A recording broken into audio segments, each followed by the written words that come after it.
Hello. I think the problem is solved now. Can you hear me? Yes, we can. That's great. So thank you very much for being here today. I, Dr. Salman, once again welcome you all on the behalf of IIMT University and the organizing committee of the conference for the last keynote lecture, followed by the vote of thanks and national anthem.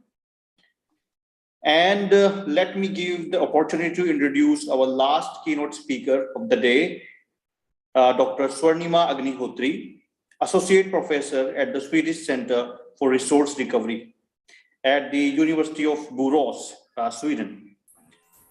Dr. Agnihotri currently works as a senior lecturer at the Swedish Center for Resource Recovery University of Borås, Sweden. She has completed a PhD from IIT Roorkee, India. She received the postdoctoral fellowship for 3 years for Research Council of Norway and work at Norwegian University of Science and Technology to enhance the biorefinery process developed in Norway.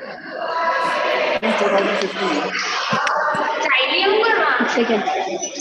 Oi.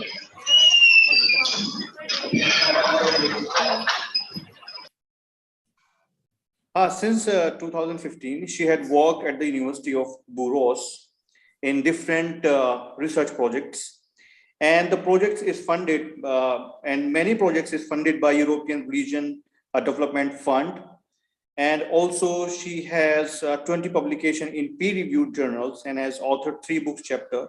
She is a reviewer of several international scientific journals, such as Elsevier, Bioresource Technology, Bioengineered, Wood Chemistry and Technology, and Bioresources.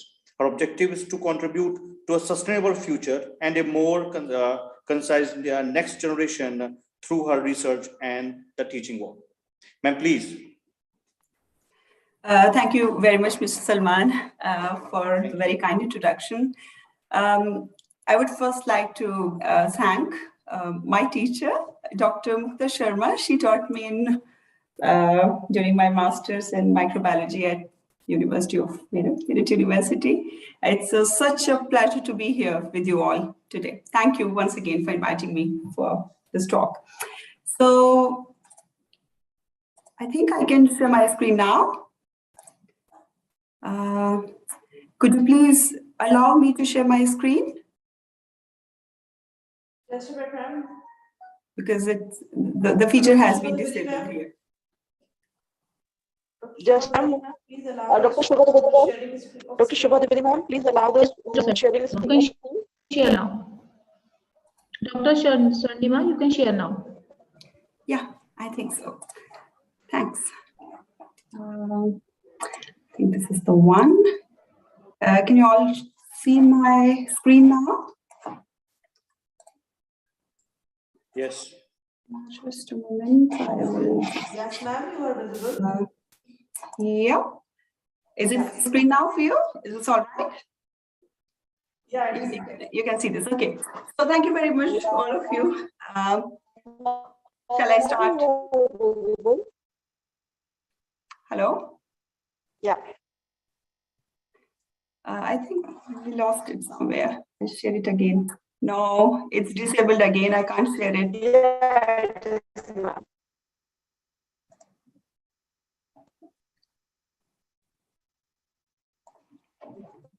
No, you have to allow me again.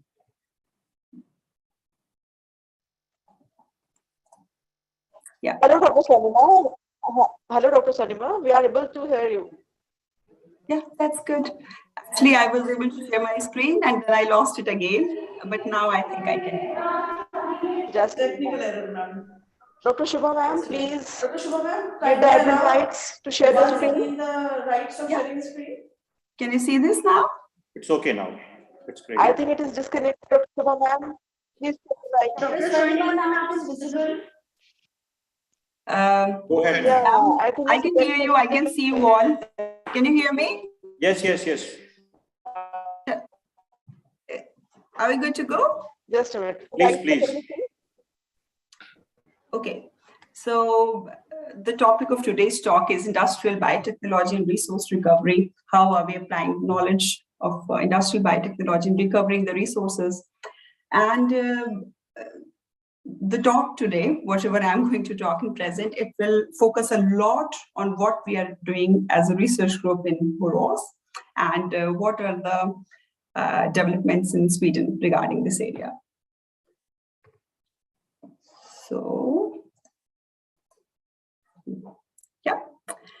So first of all, a little introduction about the country. Good afternoon to you all. Once again, it's 20 minutes past 12 in Sweden. I guess it's about 4 o'clock in India now. So we are 3.5 hours apart between India and Sweden. So as a country, Sweden is a very small place, but it's a developed country. We have an immense area covered by forests, beautiful country covered with the lakes. We are a member of European Union. We have a very typical Scandinavian weather here. We have long and dark, but beautiful winters, but small, elusive summers, also very nice. We speak Swedish language here. I think I lost my screen again. This, can you see that? I lost my screen again.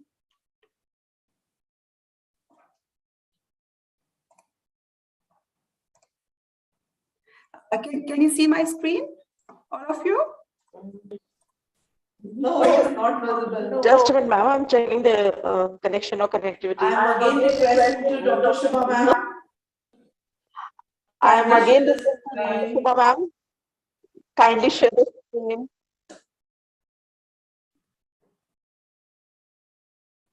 Hello, Dr. Shubha Dwivedi ma'am. Hello, Dr. Shubha. Ma'am, kindly provide. Ma'am, kindly provide the admin rights to Dr. Swarnima.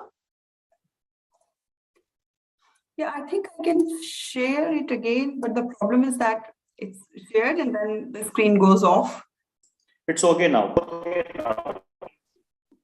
It's done, ma'am. It's done, ma'am. Now you. Yes, sharing it out. Yeah, you can see my screen now. वो host है उनकी तरफ से network issue हो रहा होगा कुछ भी ना.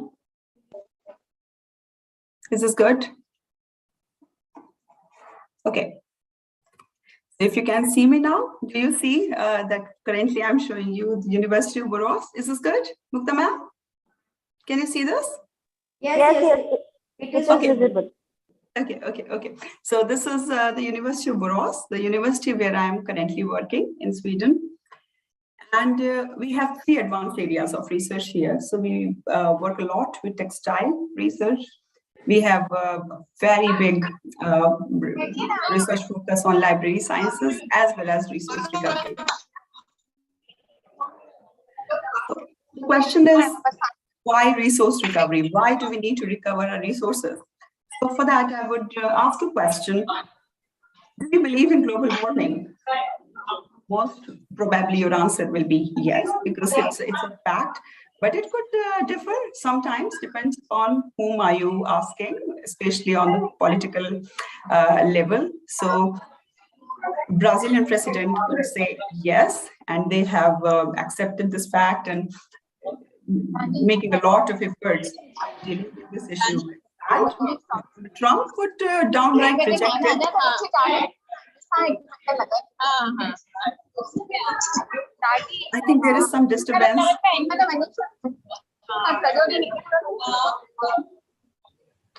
Miss Sandhya Moolchandani, please mute yourself. Sandhya Moolchandani now.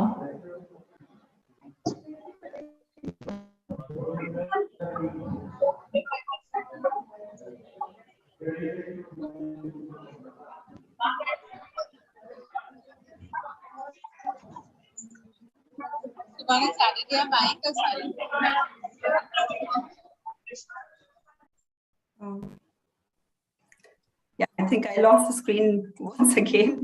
I will try again. Now it's disabled. Oh no. Kindly put off your mics.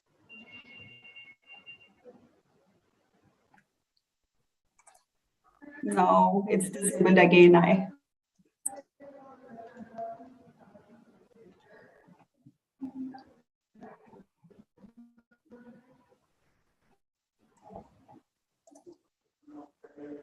Dear participants and presenters and dignitaries, kindly put off your mics.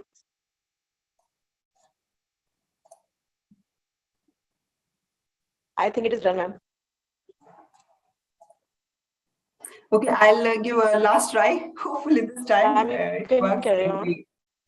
Yeah. Can you see my screen now?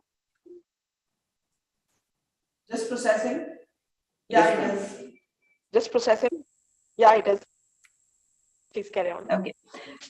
We were speaking about global warming, the whole tempo is lost, but yes. So,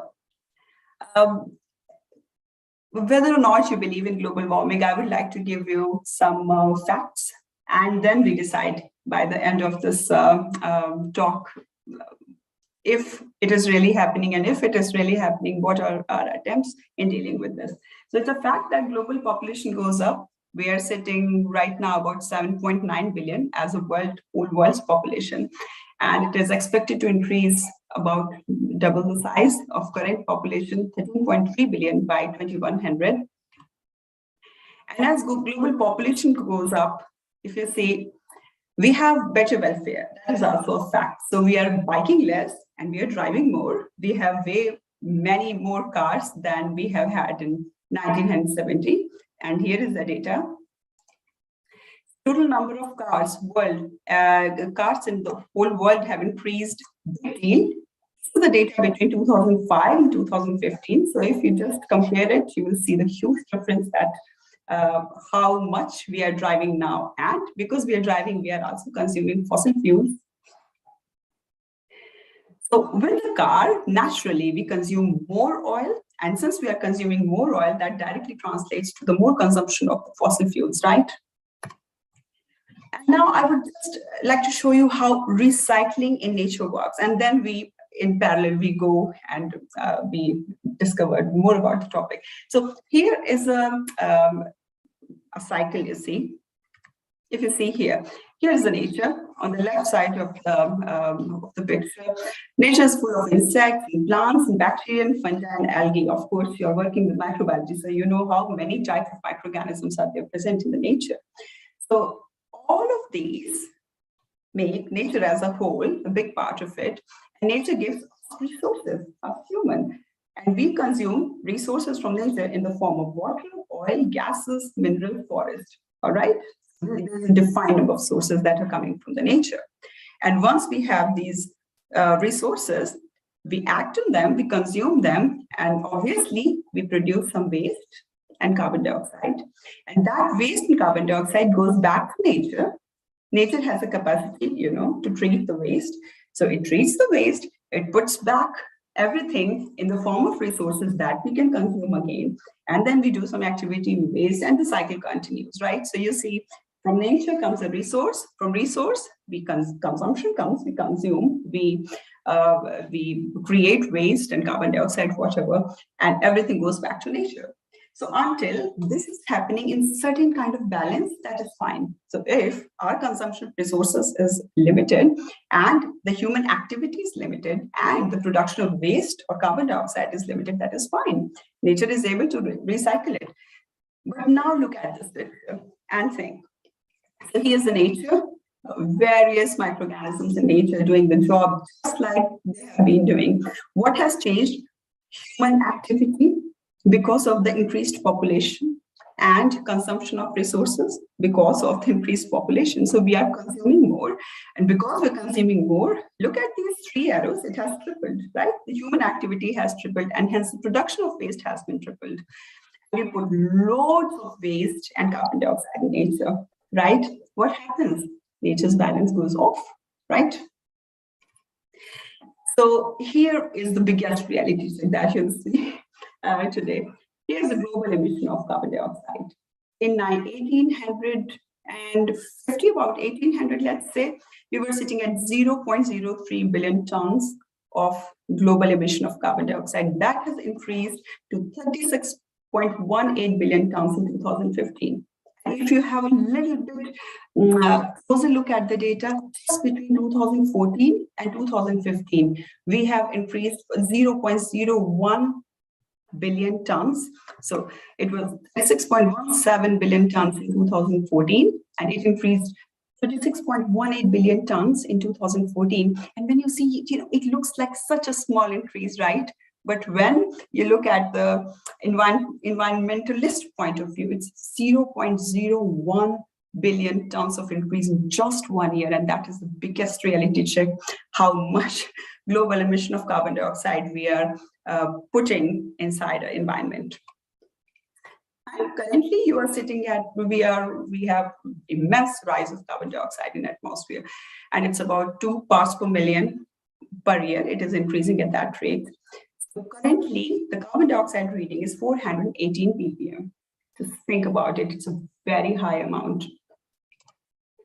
That was the carbon dioxide story, how much carbon dioxide we have been putting in the system. But now my question to you is, or to all of us, do we need more energy? Let's see. Yes, this is the world access of electricity in clean cooking in between 2010 and 2017.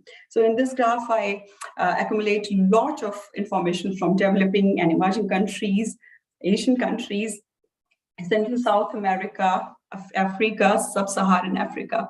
But I would like to show you a little bit data that I collected about India. So between 2010 and 2017, if you look at these plots, these bars, the blue bar, they represent access to electricity.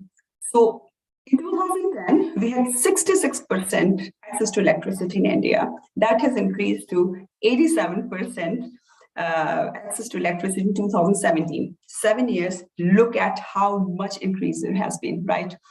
And then I would like to show you something else. We had access to clean cooking as well. And this is depicted by orange bars. So in 2010, we had 52% access to clean cooking. And that has increased to 47% in 2017. Now look at the huge data. Let's go back to the previous slide and tell me, do we need more energy? Yes, we do. Yes, this is fact-based.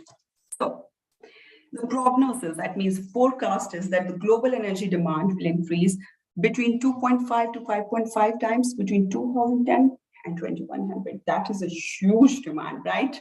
How do we meet that demand? Let's see. Let's look at renewable energy. Since we are here talking about renewable energy, and then we'll see how industrial biotechnology or biotechnologies help us achieving that target. Before that, we have to look, where do we sit as the renewable energy producers? So what is renewable energy?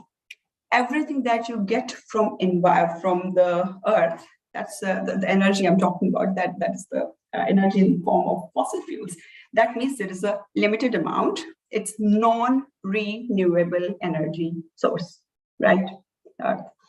But once you can produce energy that can be renewed, that can be regenerated, right? So the reserve will go on forever, and that will be the start of a sustainable system, sustainable society. And this is why renewable energy is so important when you talk about saving your environment, producing a sustainable planet, right? So let's have a look, where do we sit as a not just as a nation, India or Sweden, but where do we sit as a world at renewable energy production? Look at this. Total of world's primary energy supply in 2018 was coming from 80% of it was coming from fossil fuels. I told you what are fossil fuels, right? Reserve, nature's reserve of fuels or energy. Only 11% was coming from modern renewables. It could be biomass, like bioethanols, biogas, etc. It could be hydropower, it could be wind, solar, whatever, but it's a very small amount, only 11%. And then 6.9% was coming from traditional biomass processes, 2.2% was nuclear energy. And if you see world energy consumption, so you see this very tiny orange graph here. This is the graph or the plot in the graph representing the amount of renewable energy we are consuming You see such a huge difference. Here, the green one shows oil, that is fossil fuels, totally non-renewable. Red plot shows natural gases, and then coal, and then nuclear energy, hydroelectricity. But where do we sit as world in terms of renewable energy consumption? So little. So by now we have proved the point that renewable energy is a global issue, right? So if you have a look at the policies and the targets throughout the world, you will see that it's like all the green areas, they have policies and the targets. The blue areas in the world, they have policies but no targets. The yellow ones have targets but no policies, and gray ones show neither policies nor targets. We have a good hope because most of the world has policies and the targets. If you have a look, if you see how much renewable share of total final energy has been consumed in buildings, because buildings consume the most of the energy, right? It accounts about 33% of final energy demand. 86.4% is coming from the fossil fuels sources, and only 13.6% is coming from modern renewables. The same accounts for industry. 86% is coming from fossil and 14.5%, a little bit more higher than the previous one, but it's still very low percentage, right? And if we see renewable share of total final energy consumption, transport, driving, everything that is happening on roads, 60% of final energy demand, that is the transport covers total energy demand. 96.7%, that is about 98% of transport energy consumption in transport is from fossil fuels. Such a huge share when you think of in terms of energy consumption, and only 3.3% renewable energy is there. So here it's the global ethanol, biodiesel, and HVO HEFA. This is all the renewable energy fuel production by energy content. The biggest area here is of ethanol and biodiesel. We do have some progress. When you see as a whole, the share of renewable energy as a whole, as a part of the whole energy consumption, then it's very little. And this graph shows you what kind of renewable energy are we producing. So we see biodiesel and bioethanol, and it's important because I will discuss it later in this talk. Once again, there is EU share of energy from renewable resources. The data is from 2018, and if you keep a little bit patience, I will go from EU to Sweden, and from Sweden to I will come to industrial biotechnology. But I have to show you this the background of the talk. So here is in Sweden. That's what I want to show you here. The target, 2020 target, was somewhere here, and Sweden has already reached it. It has actually crossed it. You can say that, all right, Sweden is doing impeccable work in the area of renewable energy production, and rest fall a little bit behind. Here is a share of renewables in Sweden. Of course, we have heating and cooling industry and electricity consumption. We have quite high share of renewables, so we are using a lot of renewable energy in these sectors. Well, still little. It's not so disappointing, but it's still quite lower compared to this is in transport. And using renewable energy in transport is a problem. And this is just I wanted to include this graph to show you the various renewable fuels for transport in Sweden. So now, when we have like a background study in the field that, all right, we do need more energy. We do need to create more renewable energy. So now my question is, do we have enough raw materials for more energy in biofuels? And this is how I'm connecting you to the waste recovery or resource recovery. And then we are going to the biotechnological applications there. So, well,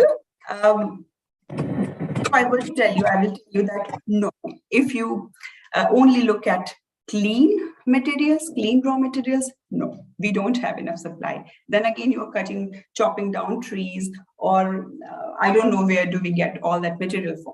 But there is one hope.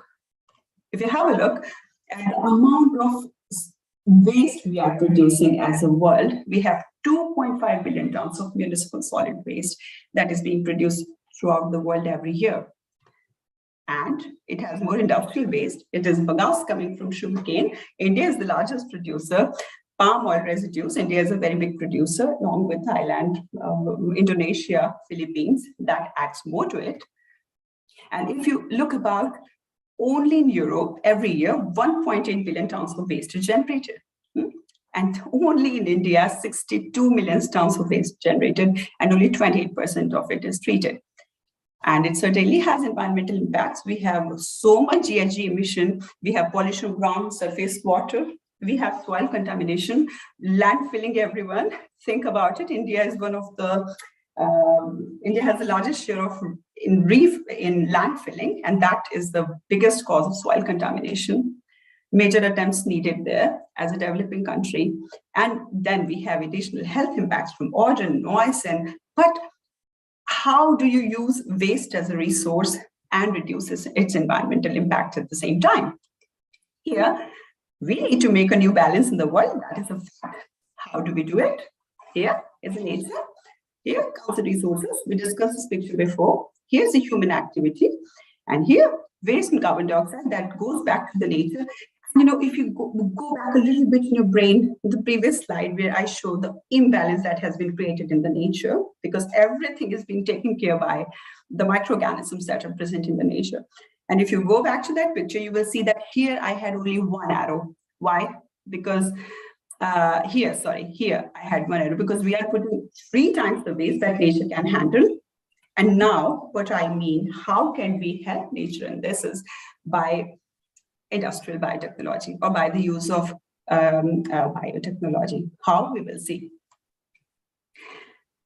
Now, my question is, how can biotechnology help us to contribute to a sustainable society? That's why all the background stories was formed, and I asked you several questions and gave answers myself. So, yes, biotechnology can certainly help us contribute to a sustainable society, it's a fact. And yesterday I was listening to a very nice lecture by Professor Garg, and he told that without biotechnology, it is impossible, and I completely agree. Because if we were to produce a sustainable food, we need biotechnology, animal food, biotechnology, materials, energy, you name it. It is just impossible without the use of industrial biotechnology. And this is the application of biotechnology in this area as well. What are we doing to achieve this target? At University of Borås, we have a Center of Resource Recovery. This is the vision of the center as a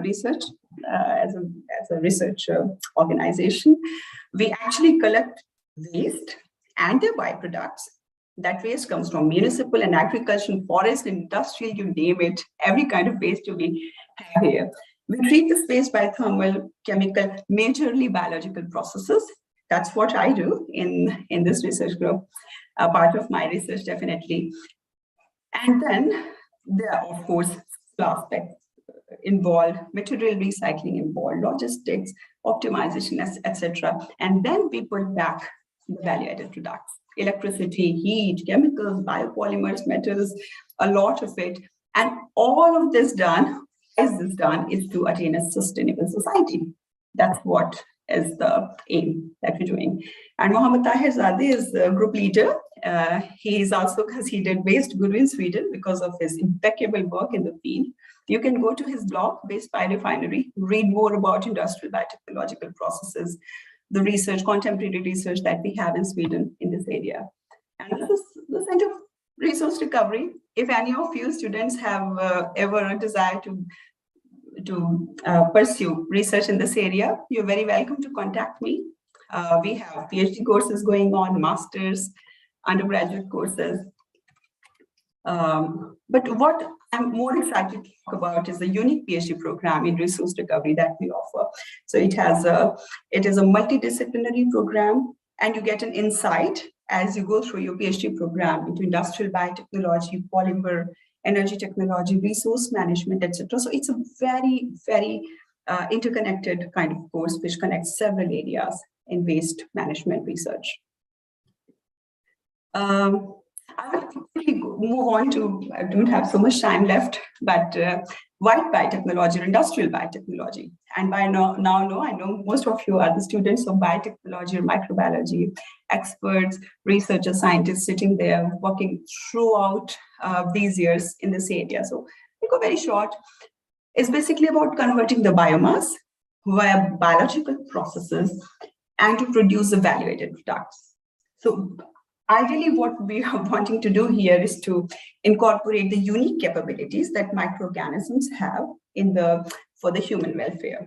And it certainly has a big application in resource recovery, creating the sustainable society. So if you have a look at this picture, just take a moment, have a look at this. So it's winemaking, alternative meat production, composting process, biogas production, meat, dairy, biogas, bioethanol. You know, as a whole, you see that it is happening everywhere. Every process is aided by microorganisms. And this is how big impact industrial biotechnology has in our lives. So our vision in this group is that waste is not a waste, it is a resource. The only challenge is that our knowledge is not enough to utilize it. So what we do as a research group here is to develop this knowledge day and night, to consume waste and to produce the value-added materials, and in turn create a sustainable society. That's what the idea is. So here in this picture, you see a variety of waste, and this is the kind of waste that we deal with. It could be fruit waste or municipal solid waste. It could also be waste clothes because they have cellulose. If you know about lignocelluloses, they are nothing but cellulosic fibers made up of that, and we can utilize that. So if I ask you again another question, how do you treat waste biologically? So there are two ways. You'll say, I know, you'd say it's composting. Composting, it's an aerobic digestion process, and why it is important, it's because it's nature's way of recycling. And then another is, it's also a natural process, but adopted big time by the scientists. That is called anaerobic digestion process. Bifurcation here. Composting, aerobic process, anaerobic digestion process, that leads to the production of biogas. And this is anaerobic digestion process. So here is the compost that nature is doing. We also have several composting sites successfully installed throughout the world. Biofertilizers comes out. But when we talk about anaerobic digestion process, then we are really talking, because then you can deal with any kind of organics, and you just don't end up with the high utility fertilizer, as is the case in the composting process. Here you have biogas as a product, and also a fertilizer as a second stream. So biogas, that is important. Why? Because it's a type of biofuel. We're talking about renewable energy.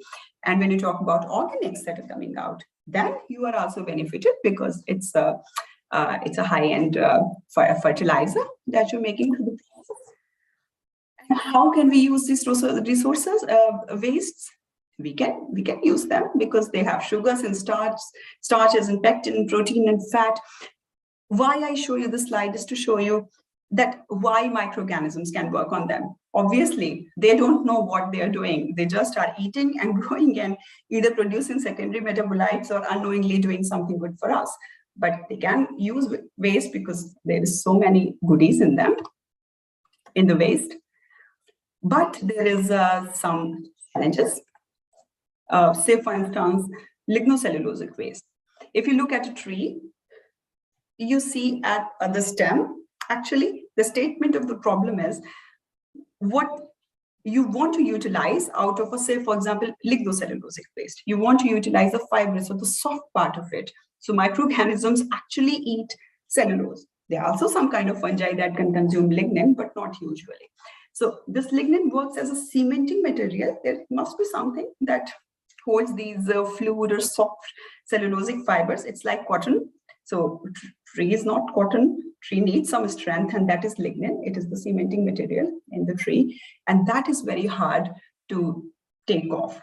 And you have to carry out some kind of pre-treatment to overcome that recalcitrance and to utilize such kind of difficult wastes. For example, crystalline cotton-based textiles. We have been in use for producing bioethanol from actually waste jeans. And why could we use it? Because jeans is pure cotton, and cotton is cellulose. And what yeast is consuming to ferment these fibers into bioethanol and carbon dioxide is basically cellulose. The problem is that cellulose is not available for consumption for Saccharomyces cerevisiae, that is common yeast. So what we need to do, we need to pre-treat and make it a little bit loose so that it can be eaten by the yeast. And the similar problems with different kind of waste also are there. For example, human hair and nails, we have keratin in them. Wool has some kind of recalcitrance. Sugars, that is present in a big amount in waste, that also has some kind of recalcitrance. When you talk about fruit waste, you think that it is all biodegradable, right? Yes, it is biodegradable. But when you are talking about producing valuable substrates from them, then comes the problem, and then comes the challenges. For example, you have so many goodies like hemicellulose, sugars, pectin as a protein, but then you also have dangerous substrates like limonene. They are poisonous. If I were to tell you about the summary of the challenges for valorization, summary of the challenges, then I would say that it's recalcitrance. So you need some kind of process, pre-treatment process, and that takes energy because most of the waste is covered by lignin, if it is lignocellulosic in nature. And it could also be presence of toxic material, presence of indigestible material. So process is not straightforward. And when we talk of resource recovery, a utilization of wastes, then we are simply stopped at this step because we have to develop research in this area. And that is where our role comes in as group. So we can carry out the pre-treatment to treat these kind of different ways, like lignocellulosic waste. I won't go into the details, but there are different processes, physical pre-treatments, a combination of physical and chemical pre-treatments, very effective processes that are going on in industry like organosols. And you can also employ white rot fungi. If you are a student of microbiology, you would know that they love eating lignin and leave behind pure cellulose. But once we have overcome that challenge, once we have pre-treated, what can we do with the materials? And as a group, we have several platforms. We can make biogas and fertilizers. We can convert it into the ethanol, that is a biofuel. We could convert it into feed and food products. We could convert it into biopolymers. We could produce high-value hydrogen and volatile fatty acids, etc. So we have basically two research platforms. I spoke about anaerobic digestion, and then we also have a lot of research going on fungi. And this is a list of different products that you can attain from the research in this big field. Of course, this is the overview of biogas industry. And as a group, we have worked a lot in this area. These are the technical processes involved, technical steps involved in the production of biogas. So here it is. And what we have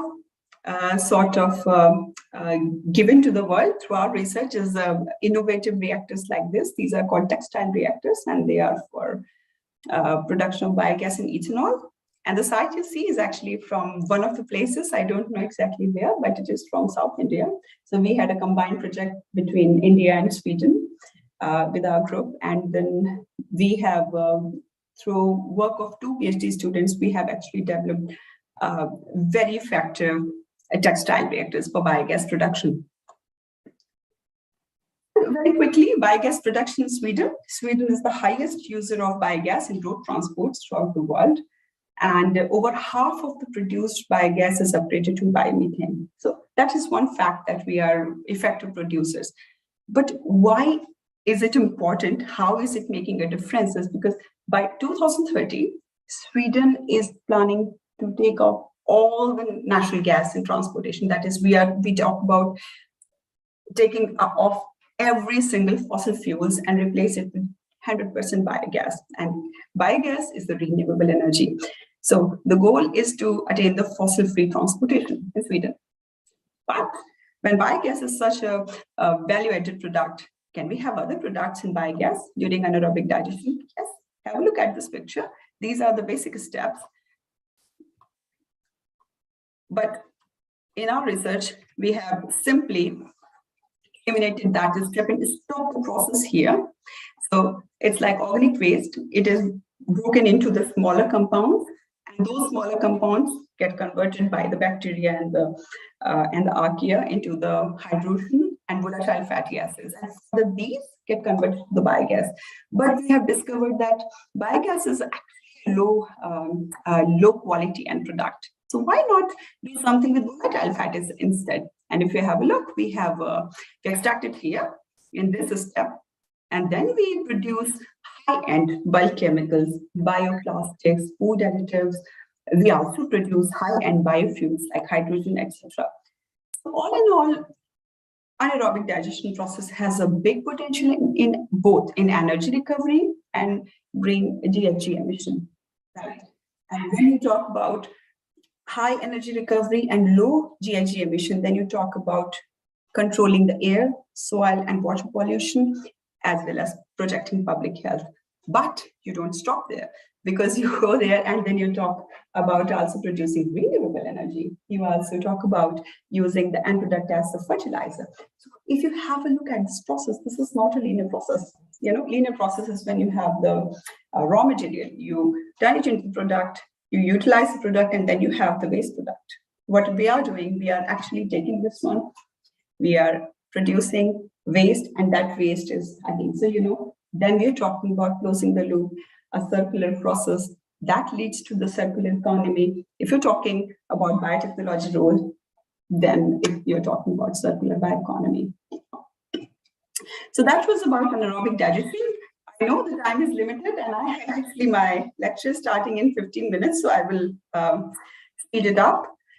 So I won't go much into detail into the bioethanol production, because it's almost as same as biogas, but it's a very different product. And when biogas production is totally commercialized in several areas of the world, special effect in Sweden, when you talk about bioethanol, then it's a way more robust, way more difficult process. I will quickly tell you that there are 4 generations of bioethanols. First generation, when you use food crops to produce it.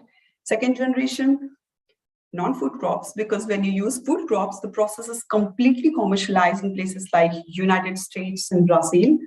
Then it's actually a challenging process, because then you're directly competing with food crops. So we have to use a raw material like lignocellulosic substrates. In third generation, you can integrate marine algae for bioethanol production. Fourth generation, we are far off this idea. This is on lab scale, but we talk of genetic engineered crops, microalgae. So I will directly go on to the research questions. All right, even though if we forward that slide, I would just tell you what are the challenges involved in this process.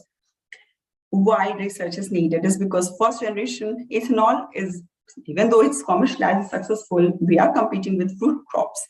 Second generation, I spoke about biomass recalcitrance. So we need a lot of chemical energy and time and effort in pre-treatment step, and that stops it from getting commercialized. Third and fourth generation are still at lab scale, and the research group goes on, not just group of resource recovery here in Sweden, but everywhere throughout the world. And then fungi, I won't go much in deep here. I will just show you some, this one, what fungi can do to, how can fungi help us create a sustainable future? So this is the type of raw material that fungi can actually consume in the process.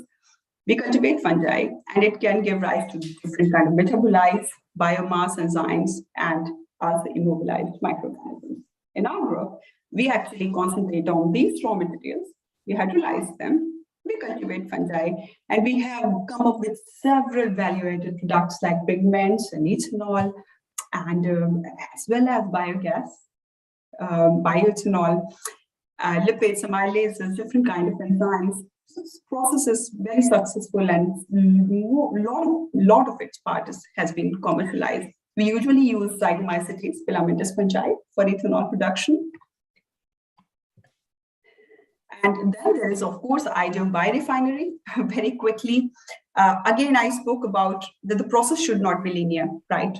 So the linear process, again, is the raw material, product, and waste. But the point is how to make it circular. When I say that the process is circular, that means you take raw material and you go to the waste, and then you use waste again in the process. There must be a facility that integrates a number of processes. So the waste product of one process becomes the raw material of another process, right? And then you end up with an array of products, zero waste. That's the aim, objective of our and bioeconomy that is circular in nature. So can fungi be used in biorefinery facilities? Yes, we have done it. I spoke about first generation bioethanol from grains, food crops. We actually have successfully implemented fungi in this process. And I can show you one of the very important steps when you work with fungi, because if you have been a scientist who has worked with fungi, you know that it grows very quickly and it gives you a lot of biomass. So one of the point that we stressed in our research was what to do with fungal biomass, and we came up with very nice solutions. We actually made climate-friendly food, meat alternatives in lab. We have also produced fish meal from fungi, things like this. We have grown fungi number of residuals and then ended up with, say, for instance, high-ended material, natural pigments. We have produced colored fungus. We have produced a number of products like this. So it's either the biosynth, the diapers, or